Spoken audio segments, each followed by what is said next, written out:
ce s-a făcut, bă? Băi, ce m-a întrebat? Am impresia că toate astea sunt și caroci peste noi. Dar uitați-vă pațanii cum țin acolo cortul. 1000 de caieri. Cum crezi cât mănâncă el? Bună dimineața și bine ați venit la primul vlog de la mine pe canal. Astăzi suntem la Chișinău Arena, am venit la un eveniment unde strâng toți barberii din Republica Moldova. Am primit și noi niște invitații și de ce și nu să venim aici. Noi am ușa să mergem și să vă arătăm și să află înăuntru, cum se află. Probabil că o să facem și interviuri cu speakerii care vin din afara țării. Dragii mei, acum să facem o mică prezentare la mașinile Horizon Auto. De exemplu, la mașina dată, unde mai bine să mergi? La volan sau în spate? Foarte greu de descris senzația, dar cred că cel mai bine la volan. Cel mai bine la volan. Ce motor dezvoltă această mașină? Motorul de 2.0 benzin plus 3 motoare electrice. Deci modelul dat este un hibrid, un plug-in hibrid, 3 motoare electrice, oferind la 1000 de cai putere. 1000 de cai putere mașina dată are. Da. Necătând la faptul că are în jur de 3 tone jumătate, de la 0 la 100 în 3,9 secunde. Caier. 1000 de cai. Ai și motoare. Dacă te uiți așa la... Nu, e 2 benzin, 3 motoare hibrid. Cum crezi cât mănâncă el? La sută e ca? 2-4 litri? Băi, dar ce te mă? Dacă te uiți așa la mașina asta și la mașina aceea, care mai tare îți place? Estetic care? Așa e? Uite, dacă ești de familie. Asta da. Noi ne ducem să mâncăm amu ceva, dacă ne și foame. Ce că tare se fac? N-am mâncat.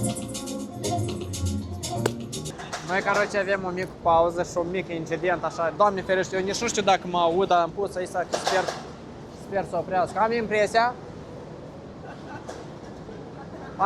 că toate astea sunt și caroci peste noi. Dar uitați-vă pațanii cum țin acolo cortul. Strașnic e, Doamne ferește ce se întâmplă. Aici avem de-am a treilea operator pe asta. Eu îi schimb așa, știi, că ne leg cel mai potrivit. Juventus s-a mai dus o leacă. Trebuie să fac vlog. Noi ne dăm o leacă mai încolo. Mai pe scurt, vreau să iau interviuri de la oameni, să vedem cum a fost la Next Up Moldova. Noi s-a apropiat un domn, să facem cunoștință în premieră. În primul rând, știu că nu ești din Moldova, da? Nu sunt din Moldova. De unde ești? Din România. Cum te numești? Gabriel. Câți ani ai? 27. Daniel. Îmi pare bine. Și mie? Ești barber? Sunt model la domnul Ciprian Ungureanu.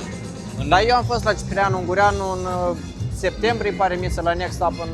La Next Up de atunci, nu? Da, din România, care a fost la Brașov. A fost super mișto. Model chiar tot cu vestimentații sau doar tunsoarea? Tunsoarea, în primul rând, care va fi executată de colegul artist Robert Micu. Da. Și eu sunt model la el. Și o să avem un număr de senzație în care o să dorim să ridicăm atât emoțiile oamenilor, Scena în picioare, sala, oamenii, aplauze. tot vibe-ul pe care îl încurajăm. Vă așteptăm la Next Up și la evenimentele de frizerie. Și vă dorim mult succes. Până când, dacă asta e scena, oamenii încep să adună, nu să încep. Noi mergem să bem o cafea. Cum ți-i Next Up în Republica Moldova pentru prima dată și feedback poți să-mi dai nou? Foarte productiv. De exemplu, mâine, dacă tu te duci la lucru și a să implementezi tu un serviciu presat față de client. Sincer, tot ce am văzut să încerc și în real, gen Dar ce ai văzut? Băi, ce m-a întreginat? Mai scurt. Cu noi a fost Vano. Am 20 minute când am venit, cel mă întreabă, cum am fost un alta. Eu am văzut numai point cut cu un schiap, în părul și gata. Hai, bun. Alături de noi este Tudor, care a fost la fel pe scenă, dar un moment foarte interesant. El e și profesorul meu, care eu am fost printre primii elevi la dânsul și el cumva m-a băgat în domeniul dat. Tudor, în primul rând, cum a fost experiența de a fi pe scenă? O experiență foarte plăcută, avem totuși încă multe de învățat. Data viitoare o să fie ceva mai interesant, un show mai frumos.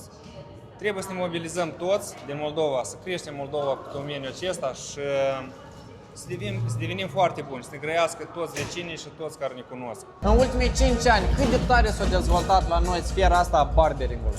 Foarte tare s-a dezvoltat și se schimbă din fade-uri, da, care erau până acum doar până în vârful capului. Se începe o clasică. E un domeniu care mereu o să fie, nu o să termine niciodată, părul crește, omul vrea să fie aranjat și asta e un accesoriu, da, pentru bărbați și îi dă încredere în sine și putere. Tudor m-a învățat 5 ani în urmă. Cum eram eu ca elev? Erai descurcăreț, Rușinos eram. rușinos, nu dădeai întrebări prostiești, te axai, tășeai și înghiței de când Da, trebuie, da, nu da. stăteai și te printrei, da, pe acolo.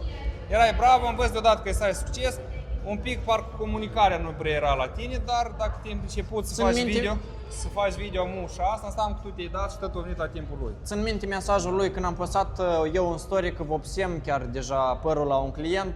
Eu și-am mult țin minte mesajul și el ne-a răspuns la story maestru deja, așa că eu îți mulțumesc Bravo. mult. Succes Mult în ce succes faci tu. și peste un an poate ne vedem alături acolo pe scenă. E sigur, nici o problemă. Acum la parte din partea echipii Elite Barber Tours, organizatorii acestui eveniment, prima dată în Republica Moldova, la Next Up, au servit invitații și oamenii care au rămas la această petrecere cu pizza. Haideți să vă arătăm și vouă ce masă frumoasă pregătită. Hai! Din câte vedeți, oamenii mănâncă, mai beau câte un pahar de apă, se distrează foarte bine. Cât de productiv a fost la noi evenimentul. Cu această ocazie vreau să închei acest episod. Nu uitați să dați un like, un subscribe și noi ne vedem la următorul episod.